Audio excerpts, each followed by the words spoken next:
I went with my double coriander team with the two entities, a whole bunch of ID cards, and a full power plant.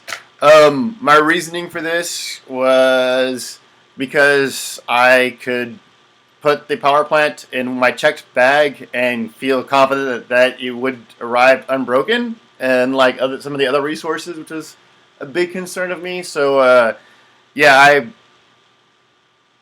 probably could have constructed a slightly better team, with to go with that power plant. But I just wanted something quick and easy, and that I could fly with to get to the rock.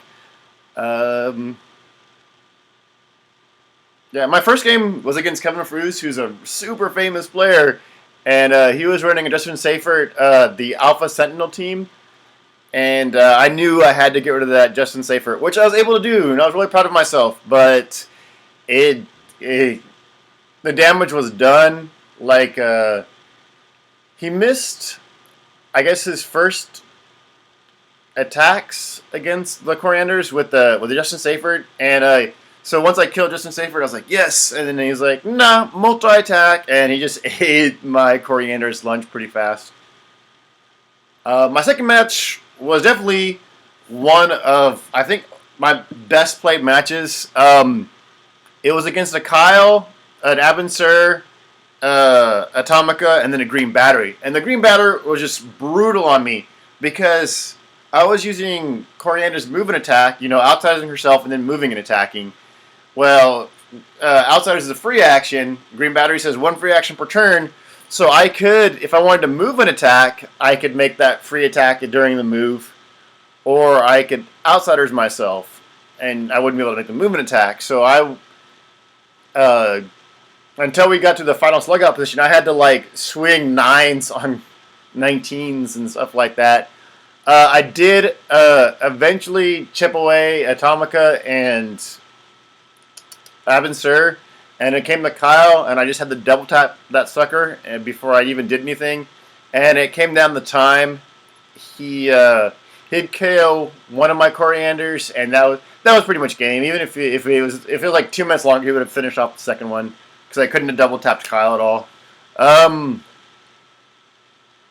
My third game was a crazy game. It was a team that I considered running. It was Iron Nail with Prime Hawk and with Rainbow Raider. And luckily, Coriander starts with only a pink power showing, and so Rainbow Raider's power didn't start off immediately. But I killed that Rainbow Raider as fast as possible, and that's kind of where bad plays come into my part because I keep forgetting that I can burn a ring for outwit, and I could have unlimited that Prime Hawk and then maybe try to stand a chance, and that was a big failure because it was a fairly favorable matchup for me because his team depended on Nails -1 to all your stats, but Outsiders ignores any modifiers, so I would still be at full stats.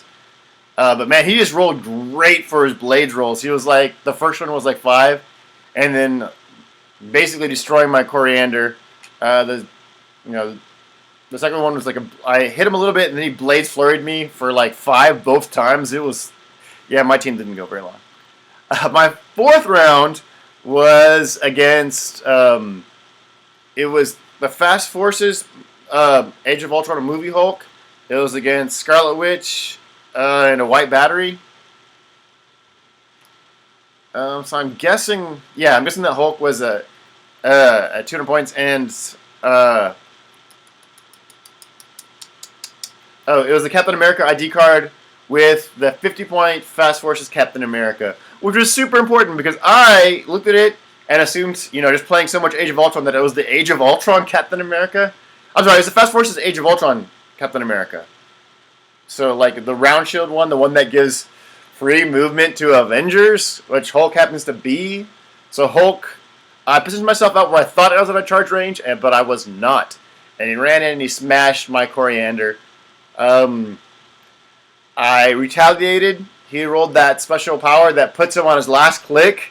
So he was a full movement, 10 charge, 13 attack, 6 damage, and he basically made short work of my Corianders. I did get one, like, I guess moral victory is that he blasted my Coriander, and I was like, I've got one shot at this to get any points, and I'm sorry, there's an Ion on Scarlet Witch, so the Avengers movie, Age of Ultron, Scarlet Witch. So, like, she had Impervious. I was not going to be dealing a lot of damage to her. I was like, you know what? Forget this. Disintegration Beam. I move and attacked up. With Outsiders, I had a 9 attack at that point. I needed to roll a 10, and he had probability control. And I was able to roll that 10 twice and disintegrate his White Lantern battery. And that was my only points of the game, besides the burned ID card. So that was that. I was 0-4 coming into the last round of Swiss. I played against the Guardians of the Galaxy team where they had Yondu with Frostlight, Major Victory with Ion, and what's her face? The mind controller, friendly mind control, Mantis, and I was able to win that. First thing I could do was first thing I did was get that impact beam. Definitely, that impact beam ring is so amazing, and just precision strike Yondu to oblivion. Then I focused on Major Victory, and then Mantis was not much of a threat at the end. Yeah, that was my one victory that night. I don't know what changes I could have made to my team. I suppose I could throw a Prime Hawk in, and then just because Prime Hawk is hot stuff right now. That would still let me do the power plant, and then let me put an ID on there. Of course, I would run that Nova ID. So yeah. I thought my team was pretty good, but we're talking the ROC World Cup, so we're talking next level stuff. My team was okay for any sort of local meta night. Yeah, it was a super fun experience. My friend Luke, friend of the show, he went 9th that night, so he just barely missed the top 8. He's already qualified, so he's probably playing right now. The semi? Did he bump to the semifinals? I don't know. Well, but anyway, that was my last minute Super Q nothing event the night before Super Q. As always, I'm interested in changes you would have made to my team or what you would have built instead. Please like us on Facebook, Heroic Tactics, or follow us on Twitter, Heroic Tactics. I'll be live tweeting stuff and posting stuff on Facebook all weekend at ROC. Thanks.